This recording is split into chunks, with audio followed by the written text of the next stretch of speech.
नमस्कार दोस्तों, welcome back to your own channel Wealth Saga. आज है 3 अक्टूबर 2020 और 5 अक्टूबर को डिसीजन आने हैं with respect to moratorium interest waiver case. अब ये क्या है पूरा मसला, उसको समझेंगे।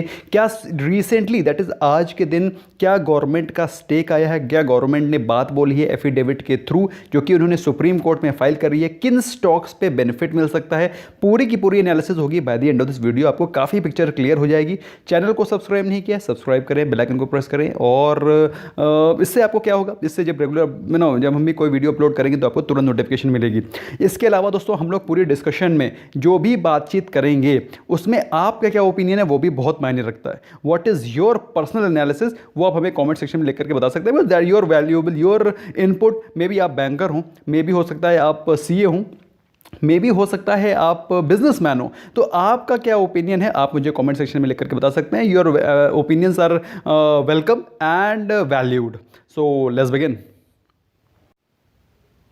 सबसे पहले बात कर लेते हैं न्यूज़ की। न्यूज़ क्या है? सेंट्रल गवर्नमेंट ने एफिडेविट जो कि उन्होंने सुप्रीम कोर्ट में फाइल किया है उसके द्वारा उन्होंने ये बात बोली है, उन्होंने सपोर्ट किया है कि कंपाउंड इंटरेस्ट और इंटरेस्ट ऑन इंटरेस्ट। अब इसका मतलब क्या है पहले तो ये समझ लो। इंटरेस्ट ऑन इंटरेस्ट का मतलब क्या है? जो भी बैंक्स पैसा अर्न करते हैं, जो एज अ लेंडर, बैंक के दो काम है, पैसा लेना और पैसा देना। पैसा देते हैं लोन के फॉर्म में और पैसा लेते हैं आपसे, बोरोवर से, जैसा एफडी के रूप में। तो जब आप एफडी कराते हैं तो आपको इंटरेस्ट मिलता है। इंटरेस्ट मिलता है नहीं मिलता? वो इंटरेस्ट कहाँ से आता है, वो पैसा कहाँ से आता है? वो पैसा आता है लोन जो कि बैंक देता है। अब इस लोन पे जो इंटरेस्ट मिलना है वही अगर वेव ऑफ हो जाएगा तो जो ये एफडीज करके रखी हुई हैं बैंक ने, उस पे पेमेंट कैसे होगा? क्योंकि उस पे तो पेमेंट हो रहा है, लोग मंथली पेमेंट भी ले रहे हैं, लोग क्वार्टरली पेमेंट भी ले रहे हैं, कितने सारे पेमेंट हो चुके हैं। ऐसे में जो लोन का वेवर अगर हो जाएगा और बैंक्स को खुद निर्वाह करना पड़ेगा इस बात में, तो बैंक्स की बिल्कुल हालत खस्ता हो जाएगी और बैंकिंग सिस्टम चरमरा जाएगा।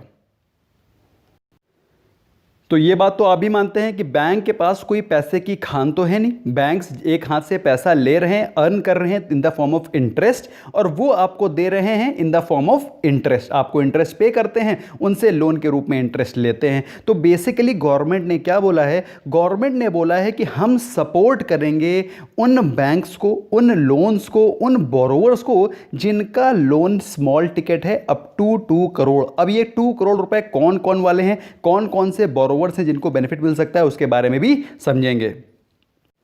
अब सबसे बड़ा क्वेश्चन ये दिमाग में आ रहा है कि भाई ये तो बेनिफिट उनको मिलेगा जिन्होंने अभी तक लोन का पेमेंट नहीं कर पाया है ड्यू टू पैंडेमिक। भाई पैंडेमिक के कारण लोगों के जॉब्स छूट गए, बिजनेस बंद हो गए या फिर स्लो डाउन हो गए, तो उनको तो बेनिफिट मिलेगा। जिन्होंने पे नहीं किया है, जिन्होंने पे कर दिए हैं इंटरेस्ट, जिन्होंने मॉरेटोरियम का बेनिफिट नहीं लिया था, उनको कैसे बेनिफिट मिलेगा? तो इस बात पे अभी भी क्वेश्चन लगा है कि गवर्नमेंट उन लोगों को किस फॉर्म में ये बेनिफिट देगी।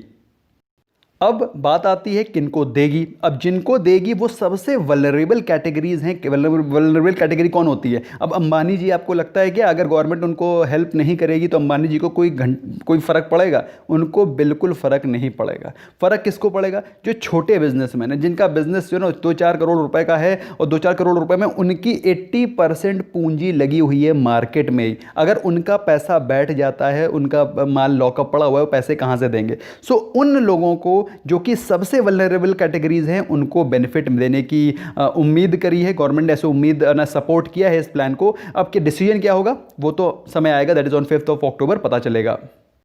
तो सबसे वल्नरेबल कैटेगरी कौन सी हैं? सबसे वल्नरेबल कैटेगरी वो हैं जो स्मॉल और मीडियम स्केल के जो एंटरप्राइजेज हैं, बिजनेसेस हैं, जो छोटे लोन्स लेते हैं, उनको हैंड होल्डिंग की जा रही है। जिन्होंने पर्सनल लोन ले रखा है, दोस्तों पर्सनल लोन आदमी वही लेता है क्योंकि उसमें हैवी रेट ऑफ इंटरेस्ट होता है। 15% के रेट ऑफ इंटरेस्ट होते हैं पर्सनल लोन पे। अभी क्या चल रहा है लेटली तो मुझे पता नहीं है, लेकिन जहाँ तक मुझे याद है 13 से 15% के आसपास पर्सनल लोन्स होते हैं। तो ऐसे में पर्सनल लोन आदमी तभी लेता है जब उसको सबसे ज़्यादा मुश्किलात हैं। तो एमएसएमई लोन और पर्सनल लोन्स में हैंड होल्डिंग करने की गवर्नमेंट ने ठानी है। टू बी स्पेसिफिक, कौन कौन से सेक्टर्स हैं, बिजनेस हैं जिनको कि बेनिफिट मिल सकता है। अब एमएसएमई लोन्स 2 करोड़ रुपए तक के एमएसएमई लोन्स को बेनिफिट मिलेगा। अब कौन से लोन्स हैं, कौन से बैंक्स हैं, कौन से स्टॉक्स हैं जो कि एमएसएमई लोन देते हैं? छोटे बैंक्स लाइक बंधन बैंक, लाइक आरबीएल बैंक, ठीक है। एजुकेशन लोन तो ऑलमोस्ट हर एक बैंक देता है। हाउसिंग लोन्स में कौन है? HDFC limited. दोस्तों हाउसिंग लोन्स का बहुत ज़बरदस्त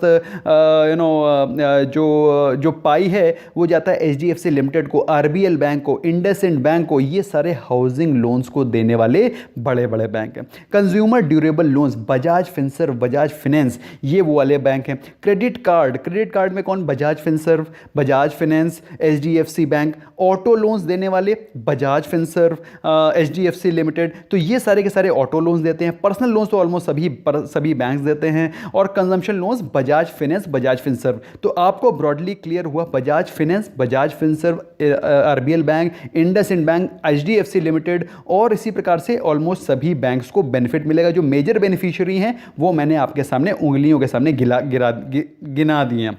अब बात आती है सबसे मेजर बेनिफिशियरी कौन है? सबसे मेजर बेनिफिशियरी वो हैं जो एमएसएमई लोन्स देते हैं, जो छोटे बैंक्स हैं, जो कि एक स्मॉल फाइनेंस बैंक्स हैं, जो कि माइक्रो फाइनेंस करते हैं। तो माइक्रो फाइनेंस बिजनेस वाले सभी जो बिजनेसेस हैं उनको मुझे लगता है काफ़ी बेनिफिट मिलने वाला है। तो ये आप at the back of your mind रख सकते हैं।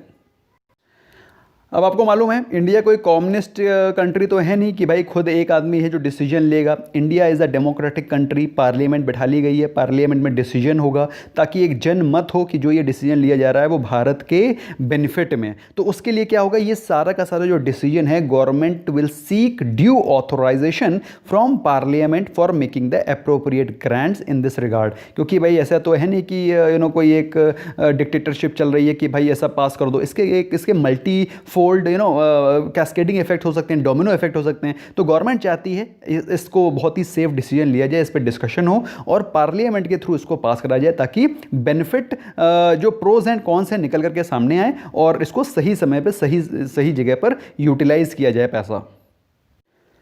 अब जो सबसे बड़ा क्वेश्चन है वो ये है कि कितना बड़ा पैकेज दिया जाएगा और किस प्रकार से किस समय दिया जाएगा। The biggest question is when will it be given.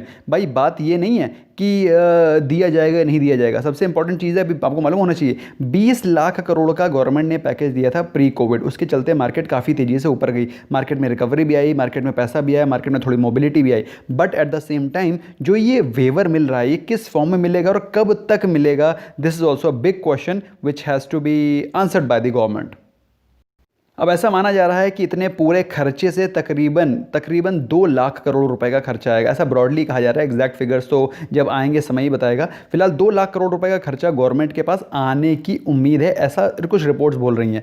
अब बात आती है कि जो बड़े बड़े लोन्स हैं उनका क्या होगा। अगर गवर्नमेंट बड़े बड़े लोन्स को भी इसमें इंक्लूड कर लेती है तो फिर तो बहुत तगड़ा झटका लगेगा गवर्नमेंट को अप टू 6 लाख करोड़। तो गवर्नमेंट का मानना यह है कि भाई 6 लाख करोड़ में इंटरेस्ट वेवर के मोड में नहीं हूं। तो गवर्नमेंट ने साफ साफ क्लियर किया है कि जो छोटे और मीडियम स्केल के जो लोन्स हैं अप टू 2 करोड़ रुपीस उसमें ही इंटरेस्ट वेवर किया जा सकता है। बड़े लोन्स में ब्रॉड बेस्ड इसको वेवर नहीं किया जा सकता। तो दोस्तों ऐसे में कौन से वो स्टॉक्स हैं जिन पे कि हम फोकस रख सकते हैं आने वाले समय में जिसमें कि हमें बेनिफिट मिल सकता है। दोस्तों जैसा कि मैंने आपको बताया इसमें वो बैंक्स जो कि एमएसएमई लोन्स और हाउसिंग फाइनेंस से रिलेटेड स्टॉक्स हैं उनको बेनिफिट मिल सकता है। ऐसा कहा जा रहा है कि जो एजुकेशनल लोन है, हाउसिंग फाइनेंस बिजनेस है, उनको बेनिफिट मिल सकता है। ऐसे में दोस्तों पहला मुझे स्टॉक लग रहा है आरबीएल बैंक। आरबीएल बैंक मुझे क्यों सही लग रहा है, क्योंकि इसमें risk to reward ratio favourable है in the favour of buyer. क्यों? देखिए आप इंडस्ट्री की पी है 25, आपको उससे सस्ता मिल रहा है। अच्छी डिविडेंड यील्ड है क्लोज टू 1%, अच्छी मार्केट कैप है, अच्छा ग्रोथ बिजनेस है और आपको ये स्टॉक भागा हुआ नहीं मिल रहा है। ऑल्दो आप देख सकते हैं 1 महीने में करीब 8% टूटा है, but at the same time आपको थोड़ी बढ़त पे मिल रहा है, थोड़ा मोमेंटम में मिल रहा है। ऐसे में दोस्तों मेरे हिसाब से ये स्टॉक इस समय सही लेना बनता है। एक साल में ऑलमोस्ट 40% से ज़्यादा के करेक्शन हो चुके हैं। देख सकते हैं आप कितनी भयंकर गिरावट हुई है और उसके बाद थोड़ी सी माइनर सी ही रिकवरी आई है और अभी मेरे हिसाब से इस स्टॉक को खरीदने का सही समय है in case if you are a momentum buyer. अगर आपको 5% चाहिए, अगर आपको 10% चाहिए तो फिर ये स्टॉक में आप बाइंग कर सकते हैं। लॉन्ग टर्म के लिए लॉन्ग टर्म के लिए लार्ज कैप स्टॉक्स में ही रहना सही है। तो एक साल में इतनी भयंकर गिरावट हुई है। बात करें 3 साल के परफॉर्मेंस की, तो 3 साल में ये स्टॉक एक साल के अंदर अंदर ही 700 रुपये का स्टॉक था, लेकिन 700 के बाद में अभी फिर उसके बाद ये जो कोविड महाराज ने गिरावट लाई है, उसके बाद बैंक बिल्कुल धाराशायी हो रखा है। 65% की मार्केट कैप इरोड हो चुकी है। ऐसे में दोस्तों इस स्टॉक में लॉन्ग टर्म बने रहने की राय मैं नहीं दूंगा। मोमेंटम स्टॉक है, न्यूज़ बेस्ड स्टॉक है, न्यूज़ बेस्ड फ्लो में आप बने रहिए, 5 to 10% का प्रॉफिट उठाइए और निकलते हुए बनिए। ऐसा मैं क्यों बोल रहा हूँ, क्यों उसमें बेनिफिट हो सकता है? पहली चीज़, बॉलिंजर बैंड के लोअर बैंड, स्टैंडर्ड डेविएशन के लोअर बैंड से उठ करके वो मीडियन की तरफ चला है और चल करके उसने मीडियन को क्रॉस भी कर लिया है। ओवरऑल मोमेंटम स्टॉक है, अच्छे मोमेंटम में दिख रहा है। एक महीने का हाई उसका 200 रुपये का है, इसमें 177 का चल रहा है। अगर इसने एक महीने के ही हाई को टच कर लिया तो it is going to give you clear cut 15% returns. मैं आपको 10% की बात कर रहा हूँ, ये एक महीने का हाई भी टच कर लिया तो भी 15% के रिटर्न्स दे करके जाएगा। बात करें आरएसआई की, 40 से ऊपर भागना शुरू हो गई है, which is again a positive sign and showing strength. MACD ने क्रॉसओवर नहीं दिया but about to give crossover है। मेरे हिसाब से स्टॉक टेक्निकली स्ट्रांग लग रहा है। लेना है नहीं लेना है आपकी मर्जी है, आपका पैसा है, रिसर्च करिए, अपने फाइनेंशियल एडवाइजर से पूछिए और डिसीजन लेकर के बाइंग कर सकते हैं। तो ये तो थीम थी इंफ्रास्ट्रक्चर, हाउसिंग फाइनेंस वाले जो स्टॉक्स हैं, जो रियल स्टेट इंफ्रास्ट्रक्चर में जिनका पैसा लगा है उनके लिए। अब बात आती है एमएसएमई लोन्स और जो माइक्रो फाइनेंस बिजनेस है, उसमें भी मुझे लगता है स्ट्रेंथ आ सकती है, क्योंकि गवर्नमेंट के decision are looking very pro MSMEs. ऐसे में दोस्तों उज्जीवन फाइनेंशियल मुझे काफ़ी स्ट्रॉन्ग लग रहा है। स्मॉल फाइनेंस बैंक नहीं, आई रीट्रेट, उज्जीवन फाइनेंशियल मुझे काफ़ी स्ट्रॉन्ग लग रहा है, कैंडिडेट लग रहा है, क्योंकि इंडस्ट्री की पी है 29, आपको थोड़े महंगे वैल्यूशन पे, थोड़ा नहीं काफ़ी महंगे वैल्यूशन पे है। अगर आप स्टैंड अलोन की बात करें, कंसोलिडेटेड बात करें तो सस्ता मिल रहा है। अगर आप बात करें इसको टेक्निकली, तो टेक्निकली पहले इसका मूवमेंट देख लेते हैं। पिछले एक महीने में 12% टूटा है, सेक्टर 3% टूटा है, मतलब सेक्टर से ज़्यादा वीक रहा है। एक महीने में 250 रुपये का स्टॉक था और आज कितने देर किस प्राइस पे है? 218।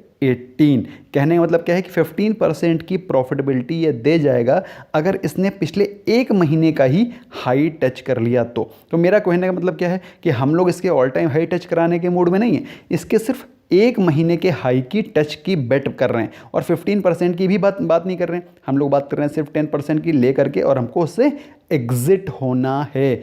एक साल के बारे में बात करते हैं, 30% का आसपास करेक्शन हो चुका है। ये सब कोविड की फॉल है, अदरवाइज ये स्टॉक 400 रुपये का था। 400 रुपये का स्टॉक इस समय आपको मिल रहा है 100 व्हाट, हाउ मच, 218। तो 400 रुपये का स्टॉक मिल रहा है 218 रुपये पे एज ऑन डेट। तो लेना है कि नहीं लेना आपके ऊपर छोड़ता हूँ। चार्ट पे समझ में आएगा कि स्टॉक में क्या चल रहा है। तो जैसा मैंने आपको आरबीएल बैंक में दिखाया, सिमिलर स्ट्रक्चर आपको जीवन में दिख रहा है। आप देखिए लोअर बैंड से इसने मूव करना शुरू किया है और बॉलिंजर बैंड के मीडियन को, जो कि आरबीएल बैंक ने क्रॉस कर दिया था, इसने क्रॉस नहीं किया, बिल्कुल ऑलमोस्ट टच करके वहाँ से रिट्रेस किया है। आरएसआई स्ट्रांग हो रही है, 40 से 60 की तरफ बढ़ चली है। एमएसीडी में स्ट्रेंथ दिखाई पड़ रही है, ऑल्दो क्रॉस ओवर नहीं हुआ है, but MACD is trying to give you a buy signal. Overall a strong candidate for buy मेरे हिसाब से। अगर आप इसमें बाय करना चाहते हैं, एक महीने का भी जिसने हाई टच किया तो आपको 10% के शानदार रिटर्न्स देकर के जाएगा in a very quick time frame. लेना है नहीं लेना, take your bet, do your research at your own and then take your decision. तीसरा स्टॉक दोस्तों अभी रीसेंट लिस्टिंग है, उसका नाम है स्पंदन स्फूर्ति। अब स्पंदन स्फूर्ति की मैं बात क्यों कर रहा हूँ, आप इसकी वैल्यूएशन तो देखिए, ऑलमोस्ट आधी है, ओहो 1/3 है, 1/3 है what the industry PE is. Industry P is close to 30 और आपको मिल रहा है ये 11, ऑलमोस्ट 1/3 पीई पे मिल रहा है। बहुत ही रीजनेबल वैल्यूएशन पे है, ग्रोइंग कंपनी है, बिल्कुल छोटी सी मार्केट कैप है। आप इसको long term point of view से भी देख सकते हैं। बात करें एक महीने की तो 12% का करेक्शन हो चुका है।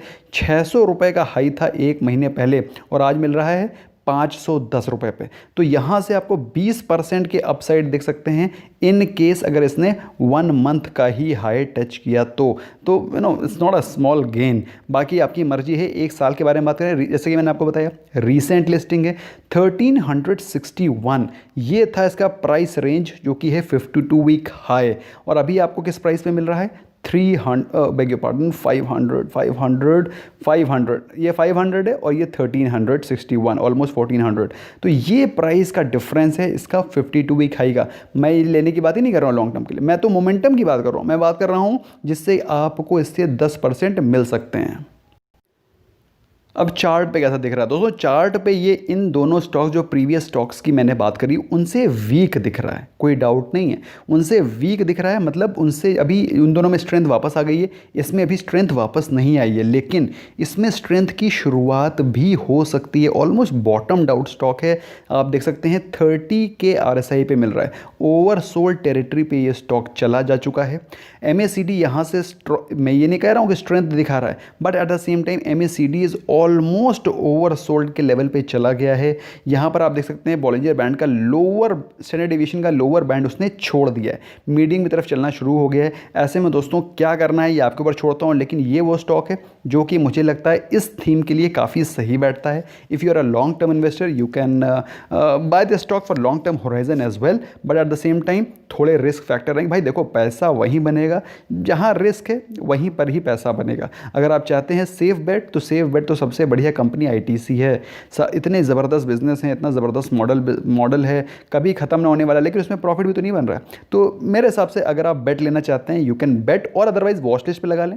वॉच लिस्ट पे लगा करके इसको ट्रैक कर सकते हैं, और ट्रैक करने के बाद you can take your bet accordingly. Thank you so much for giving your precious time. I hope you learned something new. Bye bye for now.